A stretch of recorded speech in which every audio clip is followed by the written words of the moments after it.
100%. Cheers. All right, we have great news. My regular co-host isn't here. And so sitting in for him is a prolific filmmaker, a sentence you don't normally hear on this show. But we're super stoked to have him. So give it up real big for James Gunn, everybody.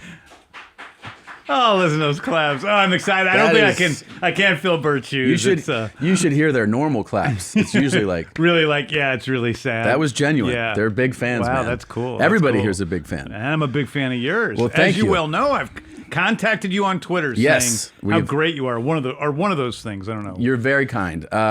Just to reiterate to everybody, Peacemaker is on HBO or Max HBO, whatever fucking name they've chosen this week.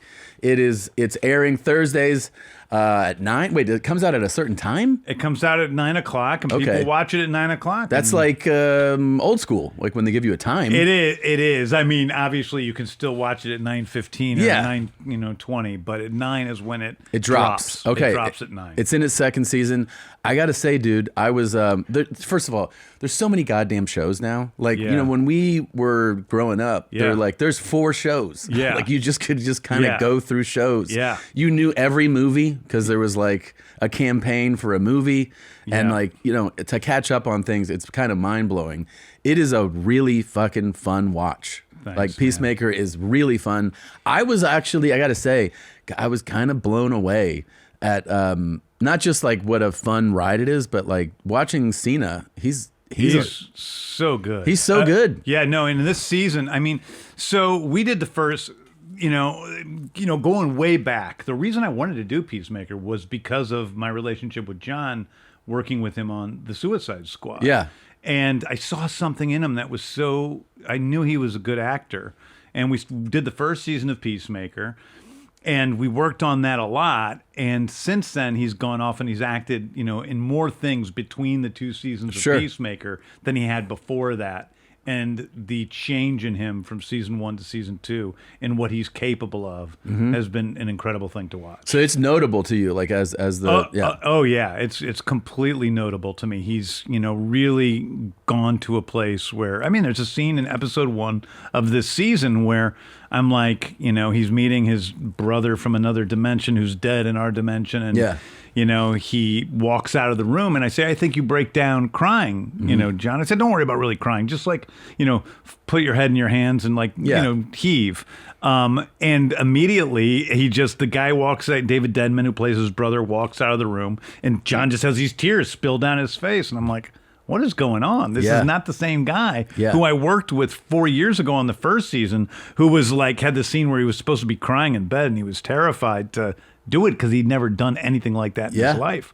He's much more comfortable in his own skin. Yeah, that's really cool to watch. To see someone evolve and kind of get better at their craft, basically. How do you? So you're acting now. I'm acting now. Yes. And how do you like that? How do you like the? Well, kind of like I know that you moved to LA when you first. This was to pursue music, right? No, didn't you want to? I moved. No, to pursue music, I made the really wise choice of moving to Tucson, Arizona. Oh, that's the music haven. Yeah, the mecca of early alternative rock. No, I lived all over the place, but I moved to LA in '98, and I was already a screenwriter by that time. Well, when I moved to LA in 2002, with the sole purpose was just to pursue acting and comedy acting. Right, like I wanted to do comedies. You weren't doing stand up. I wasn't doing stand up. Okay, I had it wasn't even on the radar. Yeah. And when I moved there, I was like, what should I do? How do I do this? And I discovered that a lot of these comedy actors they went through the Groundlings. Yeah. So I was like, that's what I'll do. I'll just go to the Groundlings. Yeah. So I went there. I'm in their school. I'm doing the levels, and a couple people in my class were like, you should try stand-up. You would like stand-up. And I was like, I don't know what to do. Yeah. And I kind of followed them doing spots, and then stand-up just became something that I fell in love with.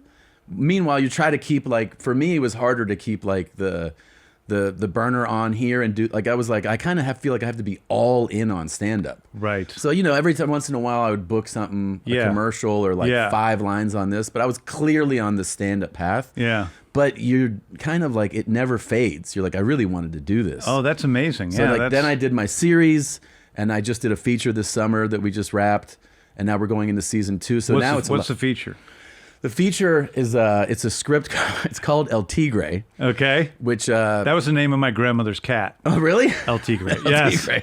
It's a great. That was name. the first cat I ever met. That's a great It wanted name nothing for to the do cat. with me. So I play a Mexican cartel leader named El Tigre, and I also play an American named Jeff, who's his doppelganger. And so when Jeff goes on vacation with friends, the real El Tigre gets assassinated, and then people find Jeff, and they're like, "Oh, you're El Tigre." Oh, cool. And so he's in this like world. But the great thing was we assembled this incredible cast, and the movie is played like very grounded. Yeah, I love that. So I love it's like, that. It's very fun. I mean, that's Peacemaker too, really. Yes. I mean, it really is about like, it's a superhero show, but it's not really a superhero show. It's Yes. about human beings, and a couple of them happen to sometimes put on costumes. Right. And it's something that's treated, as if that's all completely real. Yeah. Of course, with comedy and some outlandish characters. For but sure. It's all grounded. The camera work is grounded. The way we acted is grounded. The performances, yeah. And it's like, it's great characters. And, like as an actor in this, I got to do a full range of things. I got to be like a super violent guy. I got to break down crying. I got to have like fun. Like I get to be the reactor in certain moments, and then you get to be like the person bringing the comedy. So it was the most fun I've ever had. That's what I mean. I love that aesthetic of an outlandish concept like that. Yes. Or like Peacemaker going to another dimension where there's another version of himself, but played as if it's, as if we were experiencing this. That's what makes the funny part funny, though. Yeah. And some execs and producers don't get that. Yeah. And they're like, what if you were juggling in this scene? And you're like, what the fuck are you talking about? Yeah. they're like, something funny. You're like, no, it's funny that we're playing it like it's real. That's but the funny. I love how those aesthetics have sort of caught up with culture, because if you remember like way back, like, I remember when Freaks and Geeks, remember Yeah, that? sure. When it came out on the air and I saw this show, it was like, I just happened to watch it like the first time it was on TV. I have no clue what year that was. I guess late 90s. Yeah, late 90s. And I just happened, and I'm like, holy crap, this is like so grounded and well done and truly funny, not in a forced way, but just funny, and about real kids and shot like a real, show. Paul Feig was shooting it. And of course nobody watched it, and it lasted for not so many episodes, and everything was so broad back then. Yes. And little by little with that, and then The Office, and of course Sopranos and Shield and all those shows coming out on TV, the aesthetics of what people want have changed and have gotten closer to what I liked when I was younger and was starving for and never really had enough of. Do you think we'll have because everything kind of feels in entertainment and movies like pretty cyclical, like things kind of go in this path, but like comedies, like studio comedies have become, feels like there's not really that many of them. That's the big question. I mean, people are I'm like in the industry as like a studio head, people are always talking about, you can, obviously some types of movies are harder sells, right? Yeah. Dramas, they're harder sells because you can do them on TV and people can watch them at home with their family, and they'll have, everything should be, could be a theatrical experience, is going to be better. Mm-hmm. But you lose less from a drama than you do from, say, a horror movie, where the audience is screaming, or from a spectacle film where it's like so big and like knocked up. Did I screw up your mic here?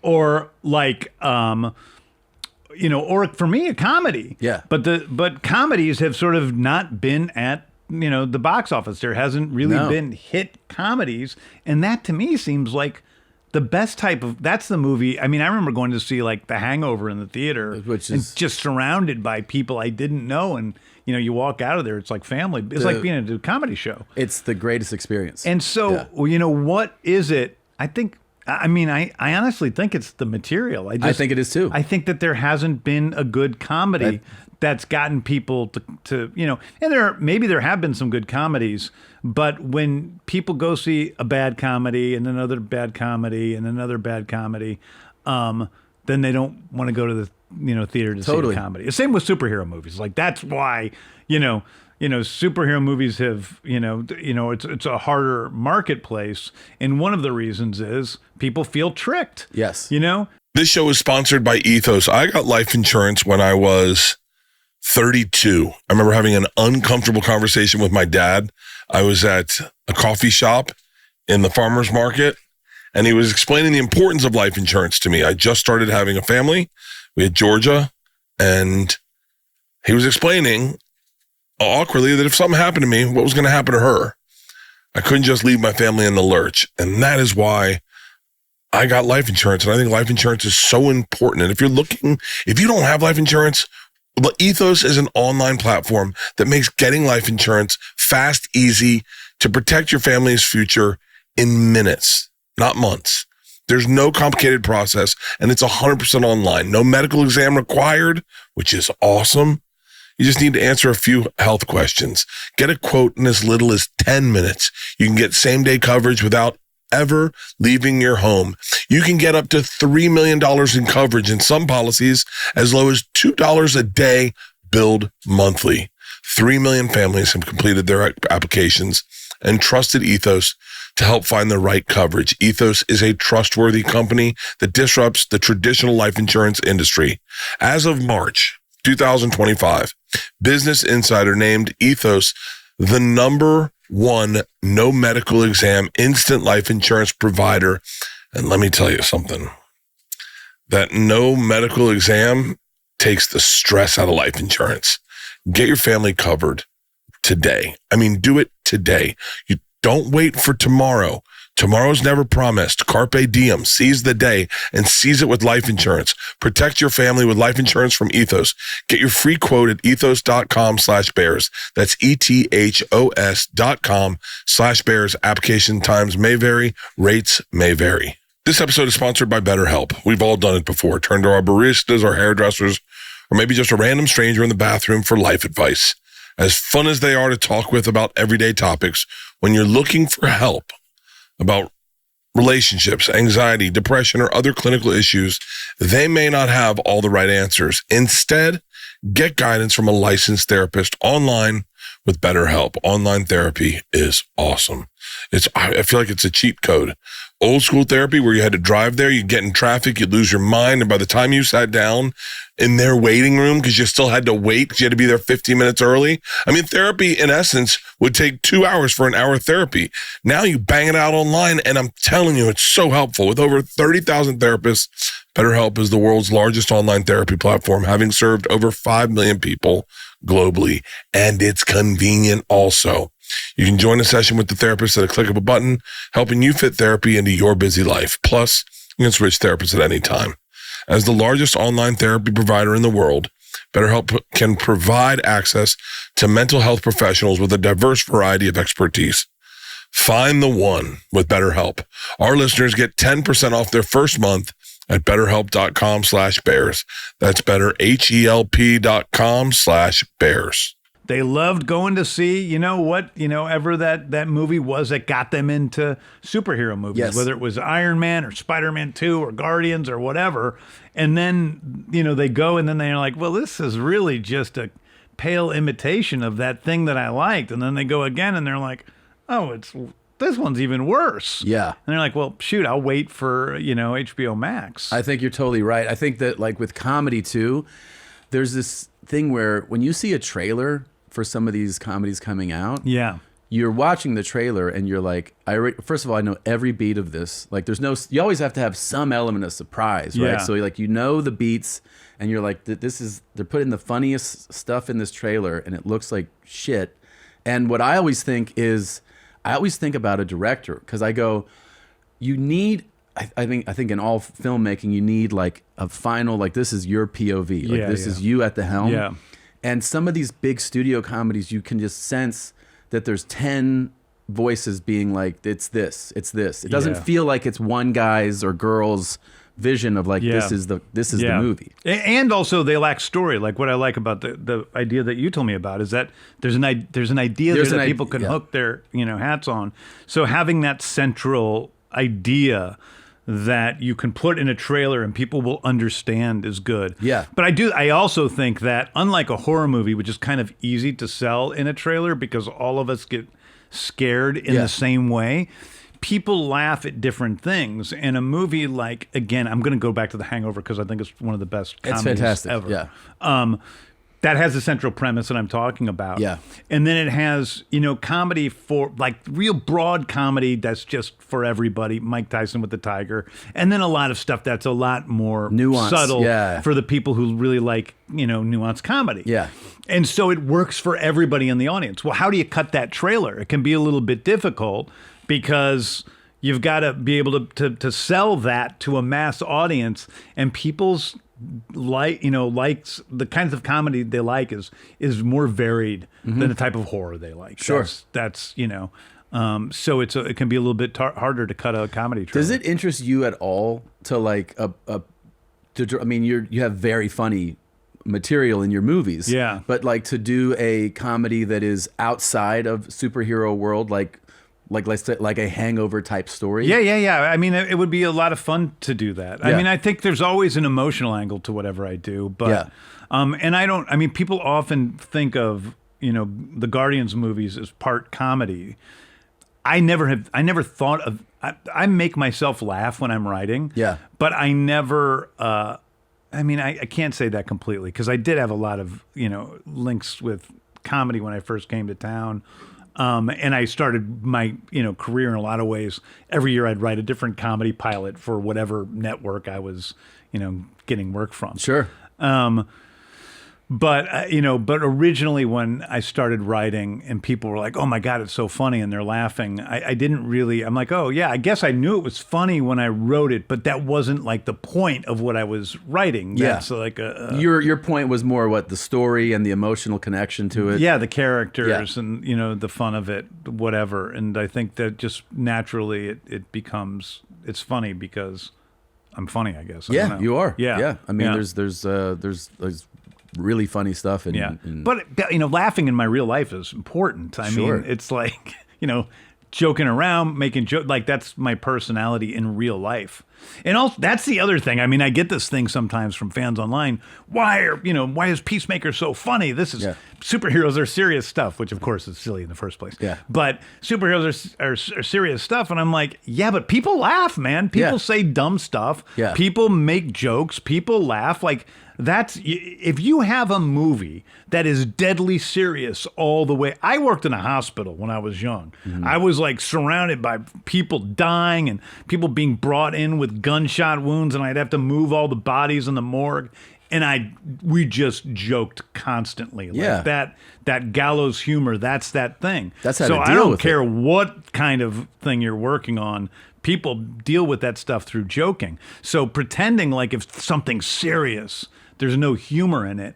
I mean, to me, that's just a crock of shit. Like that's that's probably the number one complaint I get. That's hilarious because I actually think you do like there's a great balance to it, which I think is kind of key to this kind of world of, you want your superhero to be, heroic and like badass in his moments, but the balance of it is, it's just same thing like what, I think it was Daniel Craig that brought that up when he was cast as Bond, and then as the movies evolved, he was making the point that like, well, he should have these more like flaws and these like real moments. Yeah. Because otherwise, it's just a cool dude walking in every room, and you're like, all right, he's cool. But that was always the difficulty for me with accessing James Bond. I always loved James Bond. Sure. But I never got into the world of James Bond like I did into the world of, say, Star Wars or, DC Comics or whatever. Because it's just a character that's just constantly, everything's pretty good. Yeah. No flaws. And it was really Craig that made that character more. interesting. I mean, also more the interesting, filmmaker. I mean, it for was sure. not just him, but Yeah. Yeah. So it was, that was the thing for me with James Bond. He was just a little too perfect. There's a couple of superhero movies like that too, that where if the character doesn't have any flaws or depth, I just don't care, you know? Yeah, and I think a lot of times you don't realize that you don't care until you see that. You're like, oh, there's just not, what's there to access? I don't know how to relate to this person, Yeah. quote unquote, because there's nothing there behind the eyes. It's just this perfect paragon of virtue. Yeah, that doesn't, I know, it doesn't connect with as many people, I don't think. Yeah. They tended to do that a lot with female characters in the early days of superhero stuff, you know, because they didn't want to make them bad in any way, and they wanted them to be good examples of everything. But I'm like, my man, you know, Star-Lord gets to be a jerk. Like, he's a jerk. Rocket Raccoon, he's a man. Yeah. He's a jerk. Yeah. You know, so I always thought that Nebula and Gamora and the other female characters should have as many flaws as those male characters. I really hope that that we do see, though, more comedies come back in theaters. Me too. I mean, I think we will. I do think that will happen. I really do. You know, as long as the theaters don't close from nobody going out there to see movies. But I think, but I don't think they are. I mean, I think in certain ways, theater culture is booming. We did have quite a few hit movies this year. Yeah. And the experience of going to the movies with things like Minecraft, a movie that a lot of people don't like, but the fact that people made this experience out of it was really cool. It was for cool. me to see. It reminded me of what, you know, I saw the older kids doing when they went to see Rocky Horror Picture Show when I was a kid. Yeah, my kids flipped for Minecraft. Did they? They loved it. Yeah, They loved yeah. it, my nephew came home and said, "That's my favorite movie of all time." Yeah. I'm like, "Your favorite movie of all time?" It's like, yeah. He's he like- says it about half the movies. He's like, tell that guy he was amazing in it. I'm like, oh, okay, I'll let him know. I told hhim.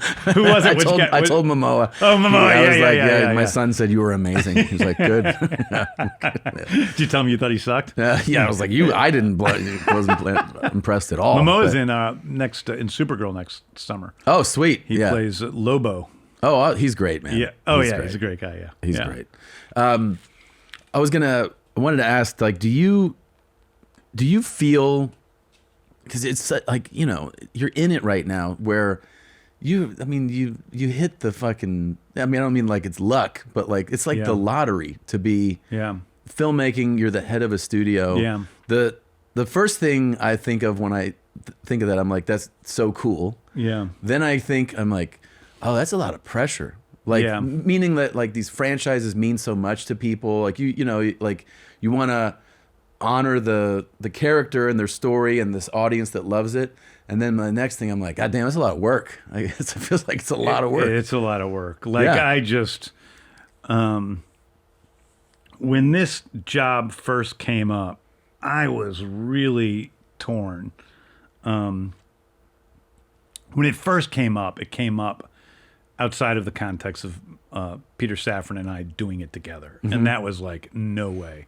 I don't want to do, you know, Kevin Feige's job. Like, that's just not my thing. Yeah. And then it came up, Peter and I doing it together. And I knew that for the next few years, I just would do nothing else but this job. But I also knew that it was an opportunity that no one had ever had in terms of being a creative at the head of a studio. So I had to say yes. Yeah. And I'm happy I said yes, but it's been a rough few years because of that.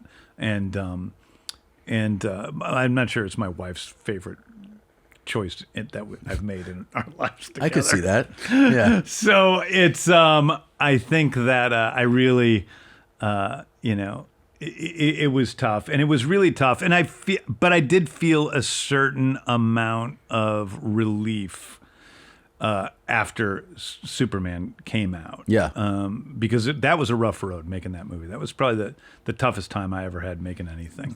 Even from like development through production, everything? No, really just you know, it was hard because it was so, you know, high pressure. Yeah. But it really wasn't post. It was like I was trying to make a comic book movie, and as much as it sounds strange, I don't feel like I've ever really made a comic book movie. I feel like the Guardians movies were space fantasies, and the Marvel was an asterisk on that. Like, it was really space fantasy first. It was more based on the space stuff that I loved, like Farscape or Star Wars or whatever, than anything else. And so with this, I was really taking on a character that people loved, that was So getting a lot of beloved. attention and could go a lot of different ways. And so I felt a lot of pressure. And when it came out and it was embraced by far the majority of the audience and, did well at the box office, it was a big relief. Well, because now I'm like, I looked at Peter and I remember when the reviews came out, and we were on the plane flying to China. So the movie hadn't come out yet. I have no idea what the reviews are going to be like. And I'm playing Balatro on my little phone as I'm flying to China. Peter Safran's a couple seats behind me, and he goes, "The reviews are dropping in 2 minutes." And I go, "Oh my God, why'd you tell me that? Why'd you tell me that?" So I go up and I'm playing Balatro, and I'm playing like a game for like a half an hour, and I'm like, "Oh my God, this must be a nightmare," because Peter hasn't come up And said anything. and told me anything. Like, "Oh, this is this is terrible. This is my brain. This is terrible. Oh my God, this is the worst thing ever. This is embarrassing. Oh, And then finally, I'm like, I'm not going to go back till I finish this game. It was a good game. I finished the game. And then I'm like, having that great willpower. And then I walk back and I'm like, "What's up?" And he's like, "We're certified fresh." I was like, oh, shit. What the hell, dude? Yeah, dude, come on. Why didn't you tell me that? Yeah. He's like, "It just happened. We're certified fresh in a half an hour."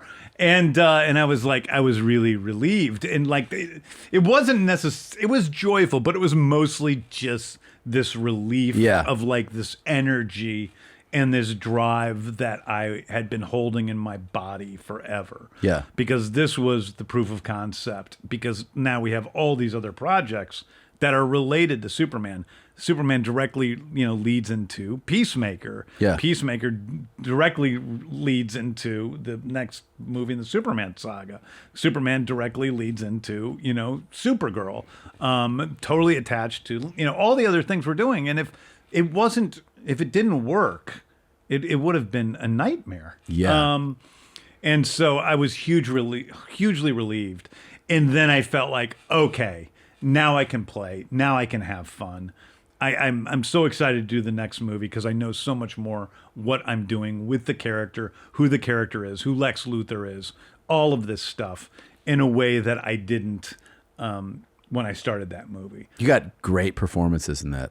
It's a fantastic group of people. They're I mean, great. David Cornsweet's just a movie star, and Yeah. I knew that from the beginning. And Nick Holt is incredible, and so What the movie is really good, man. Thanks. It's really Thank you. good and it's really fun. And I love when people tell me this. This is the rare time that my wife was like, "Make sure you tell him." And you're like, "Huh?" She's like, "Make sure you tell him I don't like any of these movies, these types of movies, and I love this movie." And I'm like, "I will definitely tell him." Oh, I love that. I'm sure Yeah. it'll. I love to hear that. Yeah. I mean, because that is, and I hear that. I mean, I don't want to say, like, I hear that pretty often about my movies. Like, "Oh, my grandma loves Guardians of the Yeah, Galaxy." yeah, I'm yeah. like, "Really? Okay, Yeah, cool. great. Yeah, Yeah. she loves that little Groot. She Yeah. loves Rocket or whatever." And I'm like, that's really what it's about for me. I want to create, and it's so weird. People think I'm, whatever, because I go from making something like Peacemaker, which has a bunch of flopping penises in the first episode Sure. of the season, Yeah. to something like, Superman, which is made for everyone. Yeah. And I don't think of it as like, I'm not holding anything back when I'm making Superman. I'm simply speaking to a different audience than I'm speaking to everyone. And to me, a movie or a TV show is a conversation that you're having with the audience, which is one of the ways why people get all worked up about AI. And I think there's good and bad things about AI for agree. sure. Yeah. But one of the things that people forget is that the fact that I'm on this show means that people like, the communication that they have with Right. the artists. The fact that this show is so popular is because The audience likes the communication that they have with you. Right. And a movie is that. It's a conversation with the audience. It's not a one-sided thing. I'm not just putting something out there that has, no connection to anyone else. In order to be a successful business owner, you have to understand the business you're in, understand what your customers want, and have a great way to connect your product with your customers. Business owners are built differently, and nothing's better than your business keeping pace. But growth can outpace shipping. ShipStation streamlines it all in one platform with a rate browser that finds the best deals from 200 plus carriers at discounts up to 90%. Upgrade today for a 60-day trial at shipstation.com/cave. Personally, I have been fascinated to see how this works. These guys have it down. You get one place to see everything that's been ordered, where it's going, what carrier is taking it. It is the best. There's a reason so many successful businesses use ShipStation. Users report scaling 3 times faster than average. With the time and money you save, you can reinvest right back into your business. ShipStation centralizes label printing, order management, tracking, returns, and inventory in one easy-to-use platform. Automate repetitive tasks, reduce errors, and even build custom automations tailored to your workflow. Upgrade to shipping software that does more than keep up with your business. ShipStation propels it forward. Start your 60-day free trial at shipstation.com/cave. That's shipstation.com/cave. Let's be honest. Life is a lot. It's everything almost. Sometimes you just want to chill. Sometimes you need to focus, and sometimes you just want to feel good. It's exactly what Via is made for. Via is the go-to brand for effect-based hemp products that are actually designed to do something. Whether you're looking for deeper sleep, better focus, more balance, or just a gentle high, you'll find something that fits your vibe. With different products and strengths, Via lets you fully customize your experience to fit your needs. Whether you're looking to support your daily wellness routine, enhance focus and clarity, or unwind with a deep relaxation, Via's got you covered. And the best part, Via legally ships across the USA. Discreet, direct to your door, no medical card required, and backed by a worry-free guarantee. So if you're 21 and over, treat yourself to 15% off and get a free gift with your first order using our exclusive code BEARS at viahemp.com. Plus, enjoy free shipping on orders over $100. That's VIAHEMP.com. And trust me, I'm on the road. I get the nice light ones for a little bit of a chill during the afternoon, and maybe you fall into a sleep, maybe you don't, maybe you relax, maybe you play pickleball, maybe you play a little disc golf. It's awesome. If you're 21 and over, check out the link to Via in our description and use the code BEARS to receive 15% off plus free shipping on orders over $100. And if you're new to Via, get a free gift of your choice after you purchase. They're going to say, hey, where did you hear about us? Please support our show and tell them that we sent you. Enhance your everyday with Via. And people like that, and that's how I feel about Superman versus Peacemaker or whatever. I'm just in one, I'm talking to everybody, and in another one, I'm saying, hey, this is for the adults. Yeah, It's like boy talk at the back of the, sure. It's a little party. different when the ladies walk in the room. You're like, hey, shoulders back. Yeah. Do you enjoy the writing process? Like, do you enjoy writing? Somebody asked me this the other day, and I it's a grind. It's a grind, but I'd say I do enjoy it. Do you, because obviously you're writing so many different things. Too much, yeah. But so you get an idea cooking. Are you do you go outline, note cards? How do you actually approach writing your material? It always changes, and that's one of the ways I keep it fresh. Mm-hmm. But the main, usually what happens with a movie is I spend time, I'm usually doing something else is my main thing. So for instance, working on the new script with Lex and Superman. I was, promoting Superman. I'm doing all this other stuff. I'm editing Superman when I started it, and so I don't have the time to fully commit myself to it, because once I start writing the actual script, nothing else exists in my life. Mm-hmm. And so I'm just writing down ideas, short synopses, real simple first act, second act, third act, trying to find the center of what the story is. Who the antagonist is, who's the protagonist, just dealing with these different things.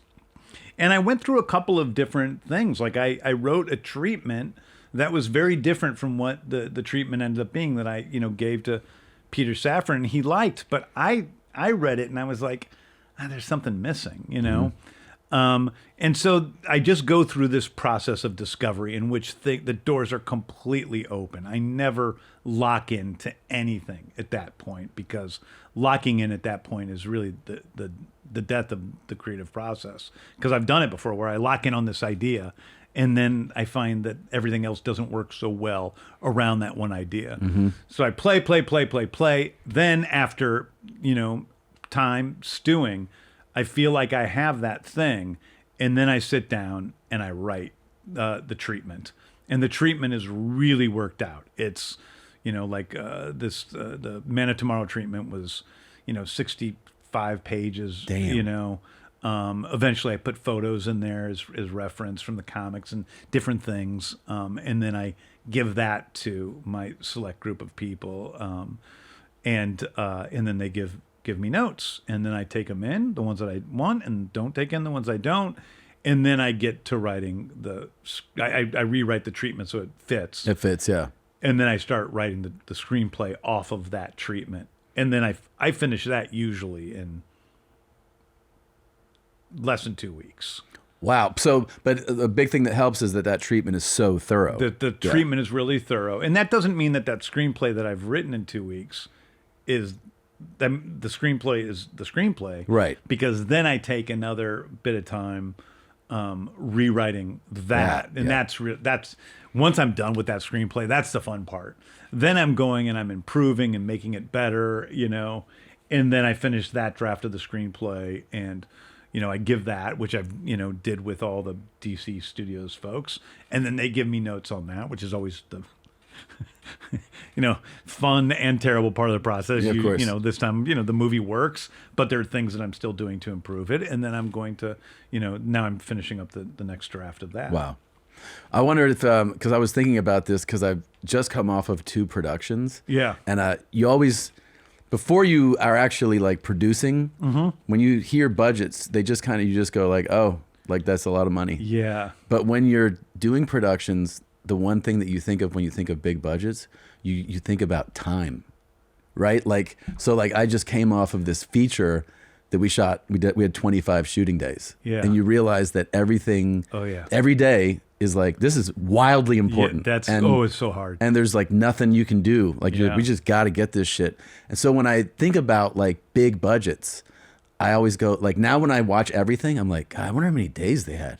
Like that's how I watch everything now. Yeah. So I was watching Superman. I was like, God, I wonder how much time they had to do this. Well, I'll tell you, it seems like we have a lot of time. I think we usually do 91 days, and then we, something like 91 days, and then we set aside a few days for pickups, because I always find you have to that you have little things that you want to, screw a little tighter, a little looser. And so that's how much time we have. But the thing that's different about me is I don't have second unit. Oh. So I really, I shoot all of everything. Everything. And every movie I go, I got to have some second unit this time. And because I really have a guy, Wayne Daglish, who is my stunt coordinator, who I really trust and like. And then I keep stealing second unit from him. Yeah.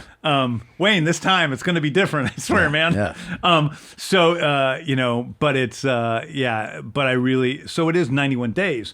Whereas, you take a movie like a recent DC movie before we were involved was like, I think they shot for 91 days, but then there was like 60 days of second unit. God, really? Yes. I don't even know how you afford to do it. Because do those 90 or 91 take into account like just whatever going wrong? Like, in other words, you have a big set piece and there's a lot of action or whatever, and that day just inevitably in production things like, does it take into account that we might have to do it? Without a doubt. So the guy who does all my scheduling is Lars Winter. He's been my AD for many years, and now he is the head of production at DC. Okay. And now he produces, our movies with me and Peter. And Lars, he's been making, he did, Avengers and he was an AD on all the biggest movies ever. Not all of them, but many of them. Sure. And he really knows what goes wrong and what doesn't. But also over the years, he's learned what I do differently, which is a lot. So, for instance, I was way under budget on every movie I made up until Guardians 3 was the only one I wasn't. But I was under budget on Superman too. Really? Yeah, and it's like because I really care about it. I started making movies for like $250,000. Yeah. So I know what it means. I don't like waste, and I don't like keeping the crew there for endless hours. So we say, we shoot, whatever, 12-hour days, and then we're done. Like I don't ever, if I have overtime, maybe once a whole shoot, we go 2 hours into overtime. But other than that, I rarely ever go, more than 10, 15 minutes into, over the schedule. Yeah.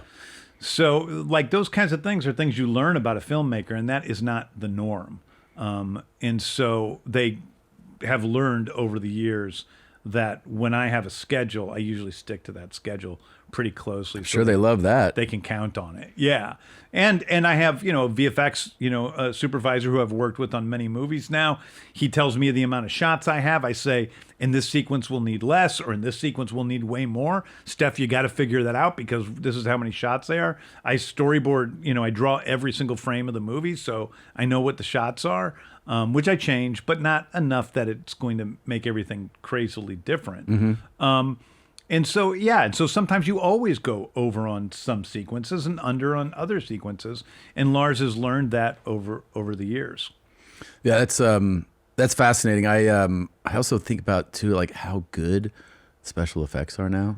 You know, like when you watch things, like I was watching Superman, and you're like, man, it's you can't believe what you're seeing. Yeah. And then I feel like there's like I was going like back, when's the cutoff of like, this is buy it? Like you buy it still? And I feel like the one where I'm like, oh, it's still like, because everything, every year it gets like a little better. I feel like Minority Report, you go like, now it's like 20 years old or something. Yeah. But it still looks good. Like the effects look good. Yeah. And if you start going further back from that, you're like, this is, Well, I think that's the reason why superhero movies, people are like, oh, why did superhero movies all become the rage? Yeah. And it's simply visual effects. I mean, Iron Man came out, and that was like the first B-list superhero that came out that was a box office hit. Yeah. The reason is because the movie was really good. Yeah. But the visual effects were also believable. And, you think about the stuff that we saw in the 80s and the 90s with superheroes, and it was like... You're like, I can't even... Like ridiculous looking. You can't believe it. You can't fully put yourself into that character. There's one shot, and this is not a superhero movie, but if you watch The Fugitive, which is a great movie. And that style movie is also not really done anymore. That's like it's almost like a procedural feature, you know? And it's really good. Harrison Ford jumps off a train. Yeah. It's just one shot. And you're like, what the fuck is that? What was it? Because it's like the green screen is so, it looks like a green screen from 20 years prior. It's like an insert. And you're like, what is that? And it's so goofy when he jumps off of it, especially the moving shot. This is a still, I think, but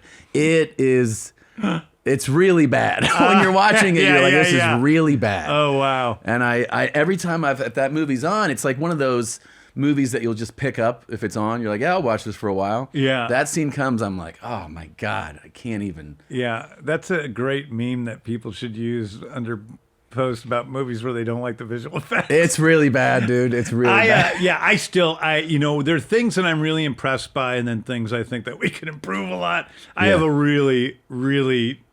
an eye with visual effects that's yours has to be like hard, like so I hate everything. Developed. Yeah, I mean, like it never looks real to me. So the one thing I will say, in Superman, the things that I'm really proud of, there's some work by Frame Store who did Crypto in the early scenes and in some later scenes too, and who did the Superman robots when they weren't practical, and it's very hard to tell that it's not real. Really? I think so. Yeah. I mean, it's like, that stuff with crypto and the snow in the beginning. Well, even like, I mean, I have no idea how any of this shit's done, but like when, who's the Spanish actress in Superman that's one of Lex's like bad guys? Yeah. Gabby, yeah. Gab, like the way like the effects of like her hands turning into shit and like morphing. Yeah. I mean, you watch that and you're like, I don't know how this is happening, but Yeah. it's so believable. Yeah. It's so like visually impressive. Yeah, I'll get it better still. Yeah, I'm sure you will. That's still, I mean, there she is. There she is.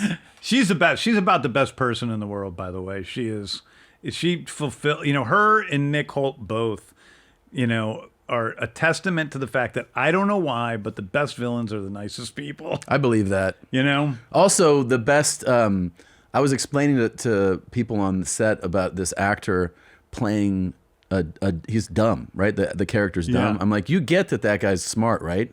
And these friends of mine, they're like, what do you mean? I'm like, you can't play dumb if you're dumb. You're too fucking dumb to do it. Like you have to know how to. I'm instantly going to. There's got to be somebody I know that was good at playing dumb. Yeah, playing dumb takes intelligence, like to actually have it read well. Yeah. That we were talking about pickups. Do you know that? Have you heard that James Cameron Matt Damon story? Do you know that? No, It's I don't really think so. kind of fascinating. So I heard Matt Damon tell this story where he got a call from James Cameron and he goes, "Hey, I'm doing this new movie, Avatar." And he goes, I don't need a movie star. Okay. Like he tells him, it doesn't need a star. Yeah. But I'd like to offer you the lead because I just think you would be great in this role, and like the movie will work without a star, but I would offer it to you and I'll give you 10% of the revenue. Right. And Matt Damon tells him, he's like, well, like, I really appreciate that. Technically I'm available, but we're going to be having just wrapped the last Bourne, like one of the Bourne trilogy or whatever franchise movies. And he goes, and we always do pickups. And so I don't want to put that production in a bind by signing on to do yours and I just know we're going to have like, especially because, it's crazy action. He's like, we always have like quite a few pickup stuff. So I just don't think I'll be available. And so James told him, well, I really respect that you are showing your production that, and that's fine. I'll just go. And then Matt Damon goes, it would have been about $350 million that I would have made. I was like, God damn, that's a crazy amount of money. I wonder what James Cameron meant by 10%. That's it's just because there's no way. That's his story. I don't know, but I'm like, I'm gonna have to ask him about that next time I see him. That's a pretty sweet offer though, right? If it's I'm not gonna say I doubt the story. Yeah, well, but Cameron's not stupid. Please fill me in if you have the answer. I will. I'll Okay. let you know. But I do believe that he was offered the role and was offered a great amount of money that he would have made off of it. Much more than he made off. But listen, Bourne Ultimatum's one of the best action movies of all time. So there you go. The Bourne stuff is so fun, dude. And also, you know what? He can still pay his bills. He's fine. He's doing just fine. Yeah. I've seen. I know how much he made off of one of his last movies. So it was okay. I'll tell you afterwards. Okay. Okay, cool. How much time do you guys spend like as the heads of this planning out where DC goes next? Like, is that a big, feels like it would be a big conversation. It is a big thing. Well, I mean, one of the things that we did was when we first took over, I had written up what point was what? But I had written up like what the first shows were supposed to be, but where the story eventually went. And so then we met with David Zaslav, who's the one who hired us. We told him what the basic plan was. He was into that. We got hired. He was the only one that knew that. And then we told Mike DeLuca and Pam Abdi, and they were into it. And Casey Blois, who's head of HBO Max. So we had a basic plan, but then I hired a group of writers who I really respected, who came in, and we kind of worked out the whole story. Now, some things have changed since then for various reasons, but the basic thrust of the big story is the same. That is, what started in Superman continues in Peacemaker, goes to the next Superman movie, and then will continue from the movie after that, and then after that. So there's the bigger plan that we came up with. It feels like it's got to be like with everything you have and just the scale, it's like you have to think in terms of like decade, right? Like 10-year It's plans. like a decade, yeah, and maybe a little less, but like it's very loose too. You have to be careful because there were certain projects that were a part of that plan that because my other rule is that I'm not going to greenlight anything without having a screenplay that I love, and there were other things that just haven't worked yet, and so you got to be able to have the big picture in mind, but then also be willing and be able to shift anytime you need to. Yeah. So the pinpoints are the same, but some of the specifics have changed. I have a heavy-hitting question for you. You got it. Will we ever get a blue-gray Batman? Is that what you want? It's just what everybody wants. It's not everybody. No, it's not everybody. It's not everybody because I have people. I have somebody saying, "Please give us this Batman," and then they put a picture of the blue-gray Batman on Threads or whatever, and then somebody else says, "You're a piece of shit." Yeah. And I'm like, he's a piece of shit because he likes. He likes a color. That is you have a pretty hard. That's the thing. There's a religious aspect to so much of this stuff that's very uncomfortable because. Should Batman have white eyes? That's a big subject of conversation. Is it that's a big combo? Oh yeah, yeah. And it's like, guys, that's really what matters. But those are the things I care about. Should his utility belt be yellow? Should he have the yellow crest around the bat?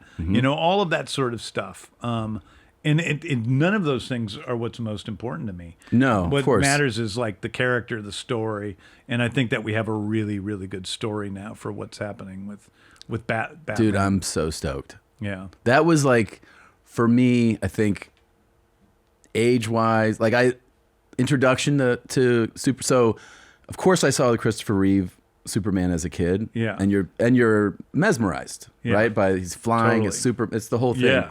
But the funny thing was Batman, the Batman, the Michael Keaton Batman. Yeah. That movie, I realized, in retrospect, it made me feel like I had adult taste. Do you know what I mean? As a kid, you're like, I get what you're talking I'm a about. fucking grown up. Yeah. Because this shit, I like this guy. Who's this? Jack Nicholson. He's good. Yeah. And you're like, oh, she's hot. Yeah, I like her. I like her. Yeah. I like adult women. Yeah, I like adult women. Yeah. Michael Keaton was awesome in it. That introduction to that world. And I watched it recently, and it feels like a little more. I wouldn't want to say cartoonish, but it is a separate the tone in my memory is not the tone of the film. I totally understand what you're saying. But I was I was so in where I was I love now. Did you this like shit. Batman before that, or was that what got you into Batman? No, I did like Batman before that, and I even because. As a kid, they were playing even the old Adam West. Oh yeah, stuff. totally. I was like, oh, Batman's cool. Batman. I was like Batman, Robin. I thought it was cool character. I had some comic books, but that movie for me, so I was like, I didn't realize this is. I forget what year this is, but 89 was the first Batman. So that's perfect because I'm 10. So if you're 10 years old, right. and you go, oh, this is a genre of film. I didn't even know this is a thing, really. Yeah. And it just catapulted into always wanting to see Batmans because that set the bar for me of this is awesome. Yeah, I think that's one of the fun things about Batman though is that there are so many expressions of Batman that are cool. Yes. And different ways to access that character is one of the ways in which he's so iconic. So I don't think it's a matter of the blue and the gray or the black Batman. I think both those things are really cool. I like the detective Batman, but I also really like the fighter Batman that's just the brute that's fighting. I like the silly 50s Silver Age Batman with Batmite, and that's kind of closer to what the original Batman TV show was like. I like all of these different, versions of Batman, but I will say in the same way that was your experience with Batman that was my experience with Batman 2 as a kid, because I'm older than you, reading the sort of early 70s Neil Adams Batman comics that were much darker and grittier. And I was like, oh, I like this Batman. You know, I had seen like the sillier Batman. I'd seen the sillier Batman on TV. And I'm like, oh, this is gritty, cool Batman. And that was the thing that made me feel more like, if not an adult, at least a teenager. Yeah, yeah. 8 or 9 years old. It makes you feel like a little more grown up. Yeah, and I really liked that about. I really still like that version of. I like that version of Batman that was sort of a Batman that we've never seen. There it is, right there. See that one in the upper left corner? That's the one. That one there? That's it, man. That was my favorite story. That was in a compilation of Batman comics that I read, I just thought it was the greatest ever. And it was Batman, supernatural Batman too, which is something we've never seen Batman in like a sort of supernatural environment. Were you like a huge consumer of, like, were you like voracious? It was my life. It was your life. It was my life. So this is like destiny is what it feels like, kind of. Well, I think a lot of people had that as their life that are not the head of DC Studios. That's true. But it's cool that the person who is the head does come from that DNA. Oh, yeah. I mean, like I spent so much of my childhood skipping school, staying home, and drawing comics. And the main things one of the main things I drew were these characters in comics with Batman. So I drew like DC comics, and I had, all my own characters who I liked to have teaming up with Batman. That's so cool, dude. When you, but I'm a big Guardians fan. I mean, I think obviously a lot of like that's the thing where you're like, this is like such a fun ride. Thanks. And you're a big Star Wars fan too, right? So when you're not as big as I am a comic book fan, right? But Star Wars was revolutionary for me when the first one came out. Like it really opened me up. For the last, my kids are 9 and 7, 2 boys, and for the last several years, you go like, hey, I want you to check this out. I would bring up Star Wars. They're like, we don't want to see that shit. Wow. And I was like, what? And I was always like, no. They're like, no. Like they just were always like, I don't want to see it. And I would try, and they would just. And then this summer, I was like, you guys want to watch Star Wars? And they were like, yeah, okay. And I sat them down, and we went through New Hope, Empire, Jedi, and then we went to whatever the first Phantom Menace, and then Attack of the Clones. The funny thing was, they watched those first 3 locked in. Yeah. Locked in. They were like, who's this guy? And I'm like, that's Darth Vader. They're like, what kind of fucking name is that? I'm like, it's this guy who lives in outer space. I don't know. Like, they were like questioning everything, but then like really into the dark side and good. And, like, you realize like the lessons of the movie, like it really impacted them. It's really, And then we got to the newer ones, and I couldn't keep them in their seats. Like they would just get up and walk around. They're slower movies. They're slower movies. I mean, Phantom Menace in particular is much slower. Much slower, but those first 3, they really got into it. Yeah. But I'm wondering... Did they see Rogue One? No, we didn't make it up to Rogue One yet. No. They should see that. I'll try to get them back in. I think Rogue One is great. It's great. It's great. like up there with my favorites. Rogue One is awesome. Yeah. When you're making or feeling that... I know that George Lucas was...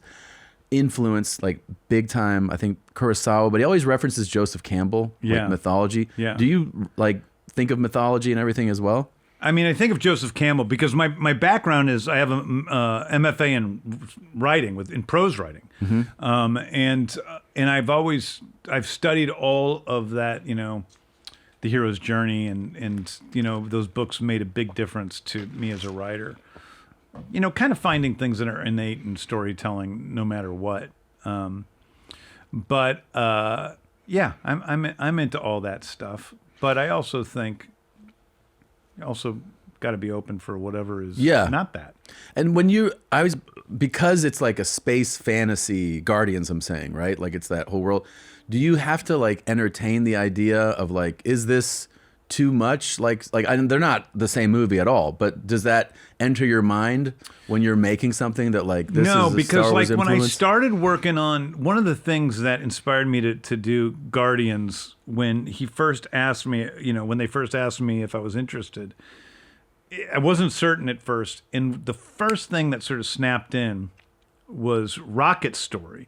And the second thing that snapped in was this could be Star Wars for kids, to allow kids to feel like I felt when I saw Star Wars. But it's many years later, and that means that voice is much different than what it was when Star Wars came out. So it always felt innately different from Star Wars, while having the same impact. Okay. The same impression upon You want kids. you want people to have an emotional connection. I want them to have that feeling of magic. I just, for me, it was like I remember being a kid when the first Star Wars came out. I had never seen a PG rated movie before, and I was in the grocery store and I saw People magazine with like C-3PO and Chewbacca on it. And I was like, oh my God, I want to inject that into my brain. Yeah. And so that was that excitement. And I knew that I could do that with kids, with Rocket and Groot. Yeah. I mean, you connect. Yeah. Like, and the humor's there. Like, you get huge laughs, and like, it's so fucking cool, man. How did, like, when they pitch you this, or this is presented to you, is it that you connected to those characters and that's what drew your interest? They had already announced, Marvel had already announced that they were doing Guardians of the Galaxy, and they had shown an image. They had announced it at Comic-Con already, and they had shown an image that one of their concept artists had drawn of the Guardians, and so that's what they pitched to me. And so I went, I honestly, at first I was like, first of all, I didn't really think I was being taken that seriously. I didn't know how seriously they were taking me because my movie before that had cost $2 million.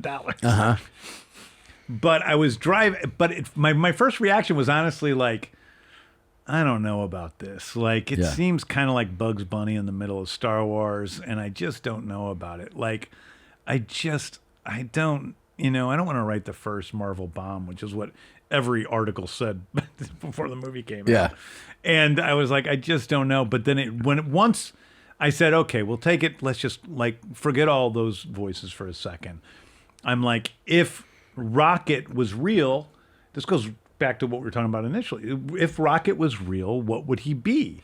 And I realized he would just be the saddest creature in the universe. And that he was this innocent little animal that was turned into something he shouldn't be. And that was this incredibly melancholy center of what otherwise would seem like this kind of peppy, happy franchise, which is what I think the whole trilogy is about, that moment. And Rocket's journey through those three movies, who to me was always the protagonist of those three movies. And he was the one I related to. That's it. That's the original piece of art. So you see how it's like Groot looks like a skeleton guy. Yeah. I don't know what's going on with Rocket. Gamora doesn't even look like they totally thought her out. Yeah. But Star-Lord. And this was the first thing they presented. That's what they showed to me. Yeah. And I don't know. I just thought, that's a really cool piece of art, but it does look a little bit like something on a cereal box, Rocket. Yeah. So and that's what started out. But once I came upon that, then I was off to the races. It was like I couldn't stop. I was crazy, and then I just went nuts. What do you do anything for fun? Because I don't feel like you have any time. Well, I talked earlier about I play Balatro on my phone. I remember that when on the flights to China. Yeah. I have a group of guys who I've been friends with for 20 years. Yeah. And when I'm in LA, we meet once a week. That's cool. Yeah. One of them I've been friends with for longer, since 95. He's been my best friend. He's in most of my movies, Stevie Blackheart. Oh yeah. I smoke cigars. Nice. Fuck yeah. You smoke cigars? Yeah, sometimes, yeah. Yeah. So, so I do some things. I have a hard time getting joy from anything that doesn't work. Yeah. No. Oh, yeah. I relate. Yeah. It's a problem in my life. Yeah. I'm trying to figure out ways that I can have fun doing other things. I take my dogs for a walk once a day. Mm-hmm. That's fun. Yeah, sure. I guess. It's calming. Yeah, I get that. I don't think most people are like, you know what I do for fun? I walk my dog. My dog. Yeah, but I get it. On our property in Atlanta. How do you feel? Okay, I got to ask you these couple things. How do you avoid? Because I think this happens to people who achieve great success, especially in comedy, where then they go, "I'm going to take myself real seriously now." Do you know what I mean? Like, yeah. I'm not going to name. There's countless examples. Name some. I'll tell you after when we talk about Matt Damon's salary. Damon's money and that. Yeah. But you know what I mean? Like you're in because you're obviously like a very talented filmmaker, but there's also comedy is a big part of what you're doing. Mm-hmm. There's comedy in everything that I've watched, and I'm like, yeah. Like, how do you you know what I mean? Do you need to be reminded? Or do you think it's just innately in you to not? It doesn't seem like you take yourself and your material too serious. Like you still honor it, and your story still is. I mean, I honestly like. I want to say. I want to sit here, Tom, and look good to you and say, "Oh, I don't take it seriously." I know you take the work, but seriously. I take it so seriously. I mean, I take the characters so seriously. Like I believe in the characters. I cry every time Yeah. There's a episode 6 of Peacemaker's coming out soon. There's a scene in that I cry every single time I see this scene. I get moved in the first episode of Peacemaker when I see so there's stuff in there I take really seriously. Yeah. Superman, there's a lighter touch to it, but I take the characters really seriously. I love those characters. You know?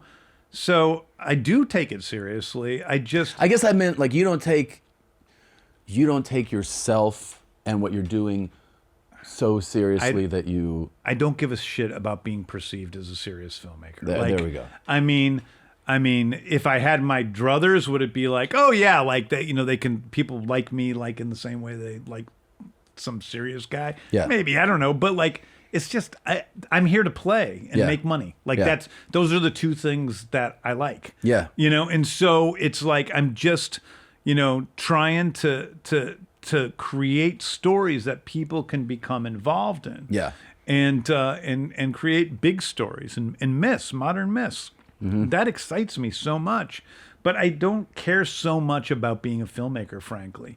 And you know what? I'm not the same kind of like. I talked to my friend Edgar Wright. I love Edgar. He's a total filmmaker. He watches so many movies, but I love comics. I love TV shows. I love movies. I love storytelling. I am ultimately married to storytelling, not to cinema. Yeah. As much as I love cinema, and it's probably my biggest love of all of those things, I love mostly my mistress is the craft of storytelling. Yeah, I see. Did you watch the limited series Ripley? No. You've never seen it? Mm-mm.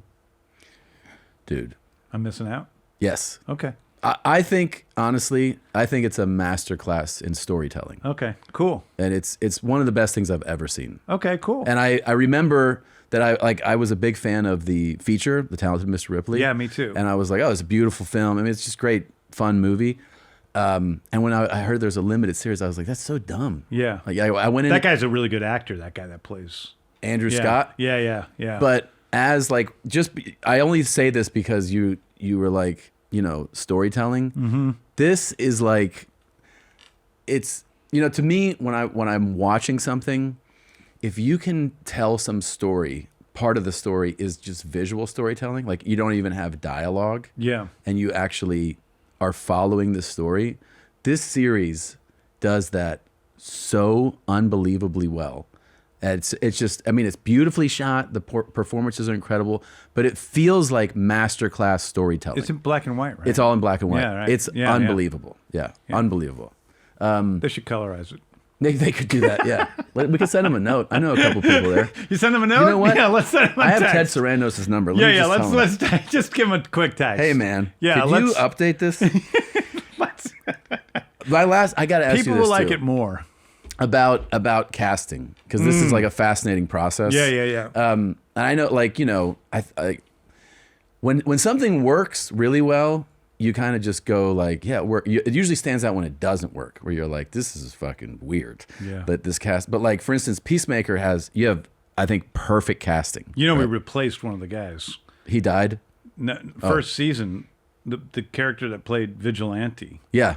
was played by another actor that please don't show the other actor. Okay. We can cut stuff out. But too. Freddie Stroma, who plays Vigilante, we had shot 5.5 episodes of the first season with another actor, and I decided it wasn't working, and we hired Freddie to and I had to reshoot all the stuff with him. That seems like a tough decision. It was tough to do, but luckily we were again very under budget. We still ended up really under budget, so we were able to afford to do it. I did the same thing in the second season with another character, but it was when you if something's not working, when you first sense it's not working, do you obviously do you try we'll try to do something to make it work, or is it just like this just doesn't work? Well, as far as performances go. Well, I mean, I tried to make it work every second. I mean, the very first day we shot a scene, I was like, oh no, like, how can I get, And then sometimes you feel like that as a director, and then you get to the cutting stage and you're like, oh no, it works really well. It cuts together. Because I'm really intense on set with actors.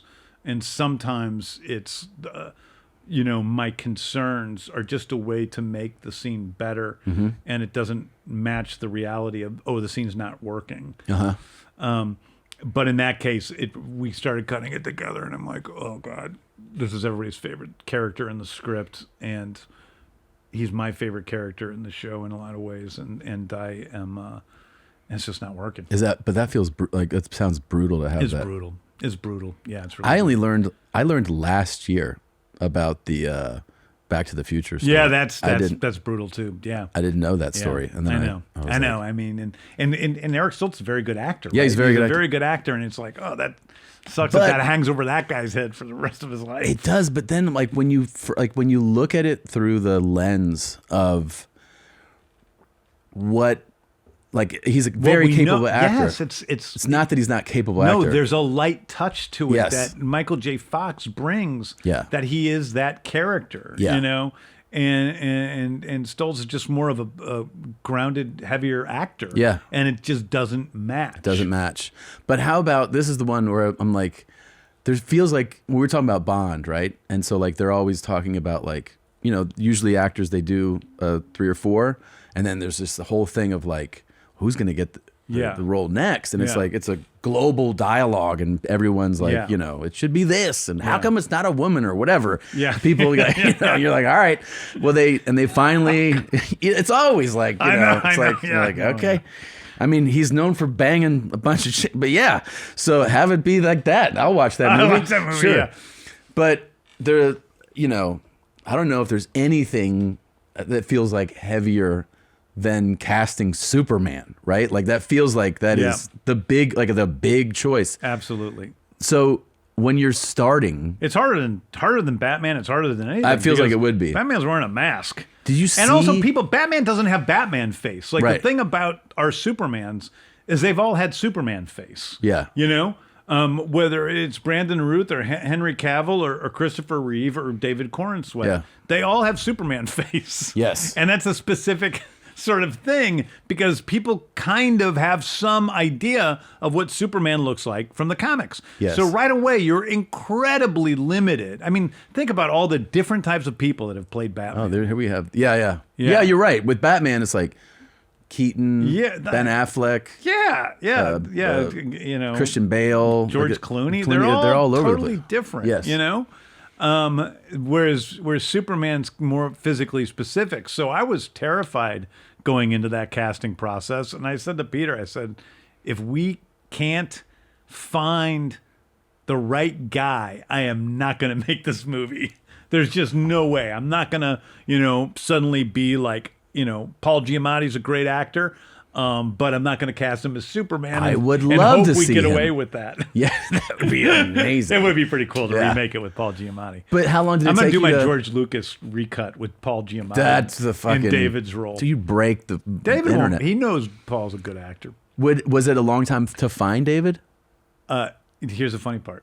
Yeah. Second audition I saw. The second?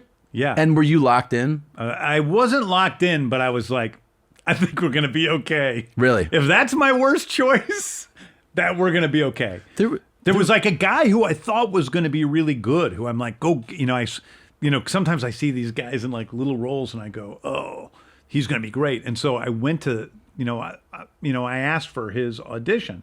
And so that when I got all of the auditions on tape, and I think people can go online and see, because I think GQ published David's audition. But when I went and saw that list of all those actors, I watched that guy first, and I'm like, oh shit, he's not it. I thought I was so hopeful, and I'm like, well, I also picked out David Cornswell because I had seen him in Pearl, Ty West movie, and so I watched his second, and I'm like, oh my god, this is the greatest thing ever, because he handled the humor. He's very serious in Pearl. And so I knew he looked like Superman and I knew he was a good actor, but I didn't know he could handle the sort of wry goofiness of Superman, really. That's what I like that about Superman. He's got this sort of farm boy charm, goofiness about him that we love and find endearing. And that needed to be a part of Superman for me. And so he had that right away and I was like, oh, this is a When they audition for that, like are they doing like Clark Kent and Super, or is it like just one type of scene? Are they giving you? No, I didn't think so much. There it is. So I had rewritten. These scenes are going to get out. So yeah. Well, this one didn't actually, but you're afraid they're going to. And so I wrote another version just for auditions of the interview scene with Lois that's in the movie. And that is really where he's being both Clark and Superman at the same time, and he switches back and forth a little bit. And so that's a great scene, by the way. Thank you. And I do feel like you kind of surprise yourself as the audience watching that scene. Yeah. Because you don't expect yourself to get kind of like, I was like, stop being an asshole to him. Just why are you trying to, you know what I mean? Like you catch yourself getting involved. Yeah. You're being a bad girlfriend. It was a fun. Fuck yeah, dude. Did you awesome. guys just? Did that already exist? They're on point. How can you not make that now? Yeah, I know. Are you not inspired? I am. I am kind of inspired. God, I love that guy. I love that actor. Anyway, so that was real. So I was very lucky with Superman. And the weirder thing is that then I went to look at all the Lois tapes, and Rachel was a part of that group. And so you're like, oh, this is great. The Loises were, unlike Superman, like. There were a couple of, the three actors who ended up screen testing for Superman were the three I could see in the role, and there wasn't anybody else. It was a much more slim pickings. Loises there were some good Loises, man. That was hard. Those actors were, But I screen tested them together, and I screen tested Rachel and David together, and part of it was their chemistry together. They had good chemistry. Yeah. Well, this was so fucking fun, man. I love it, man. Thank you for coming in. I'm happy to finally be here. Finally happy to meet you in absolutely. person. I really appreciate it. I appreciate you too, man. Peacemaker airs on HBO Max Thursdays. It drops at 9 Eastern, currently in its second season. If you have not watched, dude, jump into season 1. It's fantastic. Really entertaining, super funny. This is so cool, dude. Thank you for coming in. James Gunn, everybody. See you guys next week. Bert and Tom and Bert. One goes topless while the other wears a shirt. Tom tells stories and Bert's the machine. There's not a chance in hell that they'll keep it clean. Here's what we call 2 bears, 1 cave.